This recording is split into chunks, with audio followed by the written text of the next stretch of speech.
ठीक है, तो NF1 is 10 times more common than NF2. ठीक है, जो NF1 था that causes peripheral lesion, but NF2 that causes central lesions. The classic finding in NF2 is bilateral, that is acoustic neuromas. ठीक है, this is a patient with an acoustic neuromas. This is a 14-year-old boy that is 50 years old. What sort of tumor is acoustic neuroma? It is basically a schwannoma. So what are the three most common symptoms of acoustic neuromas are reduced hearing, tinnitus and balance issue. So these are three most common features of a characteristic tumors of NF2. Eye finding, the most common ocular finding in neurofibromatosis 2 is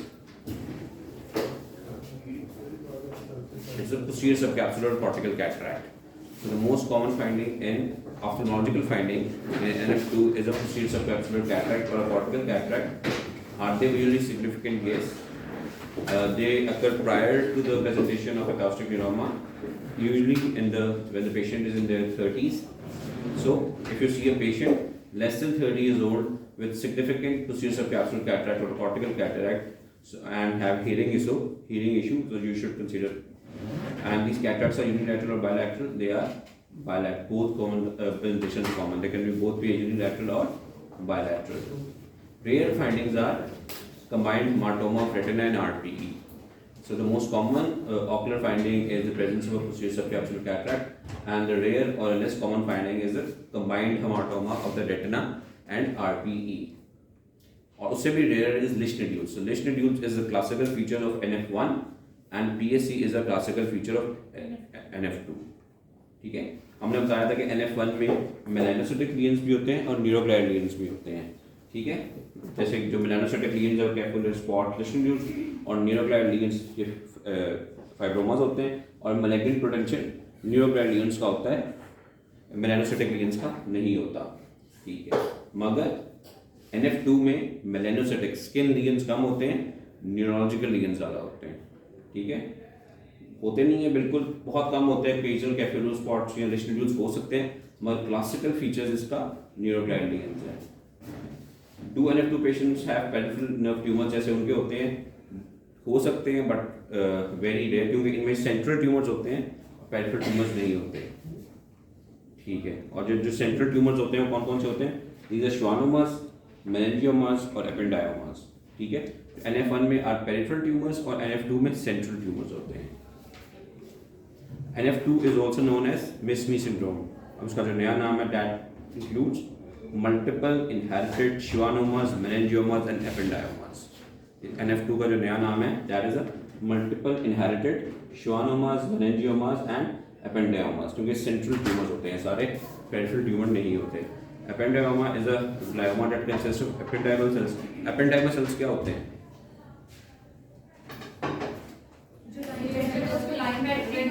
Ventricles और जो spinal cord को line करते हैं. So these are the epithelial-like cells that forms the inner lining of the ventricles and the central canal of spinal cord. तो ये भी central tumors होते हैं. तो NF2 central tumors, NF1 peripheral tumors. अच्छा, do these tumors have a risk of malignant transformation? नहीं. NF1 के जो peripheral tumors हैं have the risk of malignant transplantation, मगर NF2 के lesions का malignant transformation नहीं है. ठीक है, अब what is the rare finding is that is a combined hematoma of retina and RPE. Hematoma, as you know, is a histologically abnormal cells in the normal location. ठीक है, और कोरियोस्टोमा इसका उल्टा होता है. तो कौन कौन से सेल्स होते हैं? RPE और retinal glial cells in the retina जो होता है हेमाटोमा में होते हैं. Clinically pigmented elevator mass in the retinal periphery. This is a combined hematoma of the retina and RPE. ये RPE cells और glial cells जो RPE जो न्यूक्लियस से रेटिना के पीछे होते हैं वो आगे रेटिना में आ जाते हैं. तो that is why this is a haematoma. ठीक है, इसको कभी भी कॉर्टिकल मेलानोमा समझा जाता है और इसकी इन्यूक्लिएशन भी हो जाती है, और इन्यूक्लिएशन के बाद पता लगता है कि ये वो नहीं था. So you have to do an OCT in every case if you are suspecting a hematoma or a choroidal melanoma to see the lesion. वो ब्रुक्स मेम्ब्रेन से आता है, वो RPE को वॉलेट करेगा. choroidal melanoma जो combined hematoma है वो सारा ऊपर है. ठीक है, तो you can save the enucleate करने से पहले you should do an OCT to find इसके लीजन की एग्जैक्ट ज्योग्राफिकल लोकेशन किधर है, बिकॉज हेमाटोमास जो है कंबाइंड हेमाटोमा जो ऊपर है अबव द आर्टरी, और जो कोरोइडल मेलानोमा है वो नीचे से आता है बिलो द बुर्च मेम्ब्रेन। एकाउस्टिक न्यूरोमा और आंख पे कैसे कर सकता है? एकाउस्टिक न्यूरोमा से जो है 6 नर्व और 7th नर्व दोनों को इन्वॉल्व करता है। 6 नर्व की वजह से जो है 5th की जो ट्राइजेमिनल की जो फर्स्ट डिग्री की वजह से डिक्रीज कॉर्नियल सेंसेशन होती है, 7th की वजह से लैक ऑफ थर्मोस होता है, और ये दोनों मिलकर कॉर्नियल डिकम्पनसेशन कर सकते हैं। तो this is the indirect mechanism in which NF2 can affect eye is that called corneal decompensation by causing acoustic neuroma and it affecting the 5th and the 7th nerve. So this is an acoustic tumor, this is an eye canal or tumor. ठीक है. The next phacomatous is a Sturge-Weber syndrome. The classical stigmata is the port wine stain. ठीक है. This is a patient with a port wine stain. Port wine stain को और क्या कहते हैं? It is an angioma. But what official is nevus flammeus? The second name of port wine stain is nevus flammeus. When does it present? At birth. This is a patient at birth with a port wine stain or nevus flammeus. And what is the typical pattern of distribution? Distribution one or more divisions of the trigeminal nerve. Does it always present in this manner? In some very rare cases will cross the midline, मगर midline cross नहीं करता ज़्यादातर. All infants with the जो है Sturge-Weber syndrome have a port wine stain. Do all infants with the port wine stain have Sturge-Weber? No. तो ये isolated भी हो सकता है, जो cutaneous condition है. ठीक है. If port wine stain involves the lid, what structure is affected as well? The conch. It will increase vascularity और उसमें pink eye होगी. देखिए increase vascularity and pink eye if the stain is involving the eyelid. Ipsilateral उसकी जो है जो है neurological feature is the presence of AVM, जिसकी वजह से सीजर्स होंगे. So port wine stain and seizures, ठीक है, they are prone to bleeding. No. तो हाउ प्रेवलेंट सीजर? 90% में सीजर्स होते हैं मगर ब्लीड नहीं करते AVM. Classical is a tomato ketchup appearance और डिफ्यूज कोरोइडल हेमेंजियोमा. सो जो उसकी जो रेटिना में जो उसकी फाइंडिंग है that is a choroidal hemangioma, diffuse solitary diffuse haemangioma, जो पिक्चर देता है आपको टोमेटो कैचअप अपीयरेंस की. और दिस इज अ प्रेजेंट. इसमें और इसमें फ़र्क आ रहा है बैकग्राउंड का. रेडिश ज़्यादा कौन सी है? आपको एक फंडस देख के आप नहीं बता सकते कि टोमेटो कैचअप है कि नहीं. You have to compare the two. ठीक है, क्योंकि वो नॉर्मल बैकग्राउंड लगती है. इसको और इसको देख के पता लग सकता है कि इसमें ज़्यादा बैकग्राउंड फ्लोरेसेंस है और this is a tomato ketchup appearance. ठीक है, इसको और इसको देख के बता सकते हैं, वरना आइसोलेटेड को देख के नॉर्मल आप ये बता सकते हैं. So you have to see both eyes to see if the choroidal hemangioma is present. So about 50% में ये होता है. bilaterally हो सकता है, अनकॉमन. bilaterally होगा तो पता ही नहीं लगेगा. malignant potential है? No, इसका malignant potential नहीं है. Another classical finding on the fundus examination is a cupping of the ipsilater. जिस साइड पे स्टेन होता है उस साइड पे ग्लूकोमा भी होता है, तो कपिंग भी आ सकती है. जैसे इसकी ये 0.78 की कपिंग है. So there is a subtle, very subtle port wine stain present है, जो आपको बहुत गौर से देखना पड़ेगा, इतना ज़्यादा ऑब्वियस नहीं है. What percentage develop glaucoma? 70% glaucoma develop करते हैं. Is there a relationship between a port wine stain and rest of glaucoma? Yes. अगर it involves the eyelid, the red is increased. Elevated IOP in SWS 3 main mechanism से होता है. Second, to circulatory abnormality और एक non circulatory abnormality. जो circulatory नॉर्मैलिटीज की वजह से होते हैं, इंक्रीज इन एपिस्क्लेरल वीनस प्रेशर. जब भी कोई लीजन या हेड पे या नेक पे आता है, it increase episcleral venous pressure.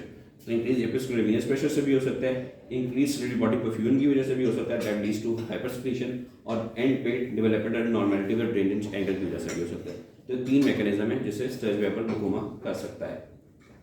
ठीक है, रूल ऑफ थंब है कि अगर ग्लूकोमा बर्थ पे है then the angle is to be blamed, और अगर 10 साल के बाद है then the increase episcleral venous pressure is to be blamed. क्योंकि पोर्ट वाइन स्टेन इतना बड़ा हो गया कि उसकी ईबीपी बढ़ा है, मगर अगर उसके साथ ही है एट प्रेजेंट उसे बुफ्थल्मोस है या ग्लूकोमा है तो एंगुलर नॉर्मैलिटी है. तो एंगुलर नॉर्मैलिटी की सर्जरी या मैनेजमेंट कुछ और होगी, और अगर 10 साल के बाद ईबीपी की वजह से तो उसकी मैनेजमेंट कुछ और. ठीक है, हमें पता है आईयूपी क्या करता है. आईयूपी का जो फॉर्मूला है कि एक्विस्पिरेशन, आउटगो फैसिलिटी प्लस ईबीपी. तो ये बताने का है कि स्टर्ज-वेबर इज ओनली ग्लूकोमा जो तीनों तरीके से भी कर सकता है. एक्वियस फॉर्मेशन हाइपरसेक्रेशन से कर सकता है. ठीक है, ज़्यादा एबनॉर्मल ड्रेनेज एंगल भी इसमें होता है और ईबीपी भी इसमें होता है. तो ये जो इक्वेशन की तीनों एस्पेक्ट्स को इन्वॉल्व कर सकता है, that is Sturge-Weber syndrome. Glaucoma risk में इसकी अगर हाइपर सिक्रीशन की वजह से सर्जरी है, तो अगर आपने उसकी ट्रैप वगैरह की है तो इसमें कोरोइडल इफ्यूजन और कोरोइडल वेस्कुलेचर इतना, उसमें वेस्कुलेचर में इतना ज़्यादा उसमें ब्लड फ्लो होता है कि मैसिव कोरोइडल इफ्यूजन हो सकती है और आंख ज़ाया हो सकती है। तो आप यू हैव टू नो कि ये जो ग्लूकोमा है that is due to increase secretion है या इंक्रीज ईवीपी है या ड्रेनेज एंगल की नॉर्मलिटी। ठीक है, there is another phakomatosis that is less known then Sturge-Weber is a Klippel-Trenaunay को पढ़ने की जरूरत नहीं है, वो भी ऐसे तरह होता है क्लिपर-ट्रिनोनी सिंड्रोम कि स्टर्ज-वेबर की तरह होता है, मगर इसको रूल आउट करना है। इट इज एसोसिएटेड ग्लूकोमा, मगर हेरिडिटरी भी है, मगर इसमें सीजर्स नहीं होते। तो स्टर्ज-वेबर के साथ कोई ब्रेन की नॉर्मलिटी नहीं है और कोरोइडल हेमेंजियोमा नहीं है तो ये हो सकता है, मगर इसमें इतना इन्वॉल्व, इसमें लिम्फ की होती है, हाइपरट्रॉफी होती है और साथ स्टर्ज-वेबर की तरह पोर्ट वाइन स्ट्रेन होता है। जो next is the ataxia telangiectasia. It is the most common cause of progressive ataxia in childhood, only phakomatosis with no normality of the fundus. ये वाहिद न्यूरोऑक्यूलोक्यूटेनियस सिंड्रोम है जिसमें फंडस की कोई अबनॉर्मलिटी नहीं होती। Classical finding is the 3 to 5 years में होता है, it is the presence of conjunctival telangiectasia, ataxia telangiectasia. ये टेलिंगटेकियाज जो आपके कॉन्च के होते हैं, ये कॉन्च टेलिंगटेकियाज होते हैं बस। अदर आई एब्डोमिनल सेकेट्स होते हैं with intact dolls, because saccades I can not initiate a saccades, वो होता है इसमें कि इसमें सेकेट्रिकल नॉर्मलिटी होती है कि भाई सडन आई मूवमेंट नहीं कर सकती।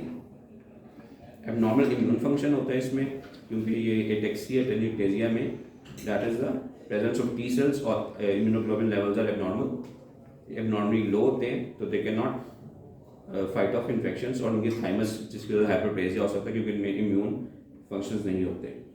रेस्पिरेटरी ट्रैक इन्फेक्शंस होते हैं इनमें मोस्ट कॉमन, और सिग्निफिकेंट इंक्रीज ऑफ लिकोमा और लिम्फोमा भी हो जाता है at when they grow old. So अगर आपके पास एक बच्चा टेलिंगटेकिया के पास आया है तो उसको कोई you should not perform a सीटी, जैसे क्योंकि एटेक्सिया टेलिंगटेकिया में जैसे ही आप सीटी करेंगे तो उसको म्यूटेशन हो जाएगी और ट्यूमर जो उसको 40 साल में होना था वो 10 साल में हो जाएगा। ठीक है, सो यू शुड, अगर कोई भी बच्चा आपने आया है जिसके अंदर वो है कंजक्टिवल टेलिंगटेकिया और आप उसमें कोई ट्यूमर सस्पेक्ट तो सीटी नहीं करनी इसमें। Yes, in countries with less robust health system, इन्हें पता ही नहीं पेशेंट